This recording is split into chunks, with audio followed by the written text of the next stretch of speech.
Kalyan K Jagan டைரக்ஷனில் அஜய் கார்த்தி, அஞ்சனா நேத்ரன், நடராஜன் சுப்ரமணியம், நட்டி, Bhagyaraj, VTV Ganesh நடித்து இப்போ தேட்டர்ஸில் ரன் ஆகிட்டு இருக்க சைக்காலஜிக்கல் ஹாரர் த்ரில்லர் தான் டார்க். வேலைக்காக ஏதோ ஒரு வீடு சும்மா ஒரு 3 மாதம் தங்குறதுக்கு கிடைச்சா நல்லா இருக்கும்னு நம்ம ஹீரோ அஜய் கார்த்தி வீடு தேடிக்கிட்டு இருக்கும்போது ஆட்டோக்காரங்க நம்ம பாக்யராஜ் வீட்டை காட்டுறாங்க. பார்க்குறதுக்கு டீசெண்டாகவே இருந்தும் வீடுன்னு பேர் வாங்கி அந்த வீட்டை யாரும் வாங்காததால அதை விற்கவும் முடியாம ஆல்ரெடி இருக்க கடனை அடைக்கவும் முடியாம பாக்யராஜ் ரொம்பவே கஷ்டப்படுறாரு. அஜய் கார்த்தி இது தெரிஞ்சும் வாடகை கம்மியா சொன்னதால எனக்கு பேய் மேலெல்லாம் நம்பிக்கை இல்லை, 3000 ரூபா தான் வாடகைன்னா 3 பேய் என்ன 30 பேய் வந்தாலும் பரவாயில்லன்னு அங்கேயே தங்க ஆரம்பிக்க அங்க பல பேய் படங்கள்ல பார்த்த மாதிரி அமானுஷ்யமான விஷயங்கள்லாம் நடக்க ஆரம்பிக்க அதுக்கப்புறம் நடக்கிற சம்பவங்கள் தான் டார்க். இந்த படத்தோட run time 1 hour and 50 minutes. படம் ஆரம்பிச்சது யூஸ்வலான ஒரு ஹாரர் ஃபிலிமுக்கான ரேண்டம் சீனோட தான் ஸ்டார்ட் ஆச்சு. அதுக்கப்புறம் ஸ்ட்ரெயிட்டாக சொல்ல வேண்டிய கதையை ஃப்ளாஷ்பேக்காக சொல்கிறேன்னு ஒரு பீரியடில் ஸ்டார்ட் பண்ணி அதிலிருந்து சும்மா few years before few weeks பிஃபோர்னு தேவையில்லாமல் சுத்த விட்டுருக்காங்க. படம் முடிச்சுட்டு ஃபைனல் அவுட்புட் பார்க்கும்போது ரன் டைம் ரொம்ப கம்மியாக இருந்துச்சா என்னன்னு தெரியல. ஸ்லோமோ ஷாட்ஸ்லாம் அவ்வளோ ப்ளேஸ் பண்ணியிருக்காங்க. அதெல்லாம் கட் பண்ணியிருந்தா படம் இன்னும் சீக்கிரமாகவே முடிஞ்சிருக்கும். கதைக்கு கொஞ்சம் கூட சம்மந்தமே இல்லாத ஷார்ட்ஸ் தான் ஹாரர் எலமெண்ட்ஸுங்கிற பேரில் பாதி படத்துக்கு மேலே வருது.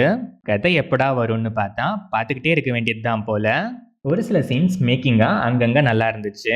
ஒரு சில இடங்களில் எடிட்டிங் ரேண்டமாக எங்கேருந்தோ ஒரு ஷார்ட்டை சம்மந்தமே இல்லாமல் ப்ளேஸ் பண்ணி வச்சுருக்காங்க. இன்டர்வல் பிளாக்குமே இம்ப்ரெசிவாக இல்லை. பட் அங்கேயாச்சும் அதுக்கப்புறம் ஏதோ இருக்கும் போலன்னு பார்த்தா அதுக்கப்புறமும் அரைச்சமாவே தான் அரைச்சிருக்காங்க. டுவர்ட்ஸ் கிளைமேக்ஸ் லாஸ்ட்டாக ஸ்டோரிக்கு ஒரு ஜஸ்டிஃபிகேஷன் கொடுத்துருக்காங்க. பட் இட்ஸ் ஆல்ரெடி டூ லேட்டுன்னு தான் இருந்துச்சு. அண்ட் அந்த ஜஸ்டிஃபிகேஷனுமே வேற லெவலுங்கிற ரேஞ்சிலலாம் இல்லாமல் சும்மா பேருக்குன்னு ஒன்று கொடுத்த மாதிரி தான் இருந்துச்சு. அஜய் கார்த்தி டீசெண்டாகவே பெர்ஃபார்ம் பண்ணியிருக்காரு. அஞ்சனா நேத்ரன் அப்பப்போ கொடுத்த வேலையை கரெக்டாக பண்ணிட்டு போயிடுறாங்க. பாக்யராஜ் ஃபர்ஸ்ட் ஃப்ரேமுக்கும் ரியாலிட்டிக்கும் இருக்கிற கனெக்டிவிட்டி அன்எக்ஸ்பெக்டட். பெர்ஃபார்மன்ஸ் நல்லாவே இருந்துச்சு.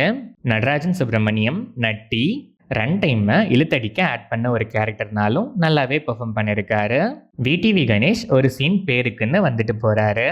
அதான் ஆர்டிஸ்ட்ஸ் எல்லாருமே ஓகேவா பெர்ஃபார்ம் பண்ணியிருக்காங்க. டெக்னிக்கலாக பார்த்தா சினிமாட்டோகிராஃபி, கலர் டோன், கேமரா ஆங்கிள்ஸ்லாம் ஓரளவுக்கு நீட்டாகவே இருந்துச்சு.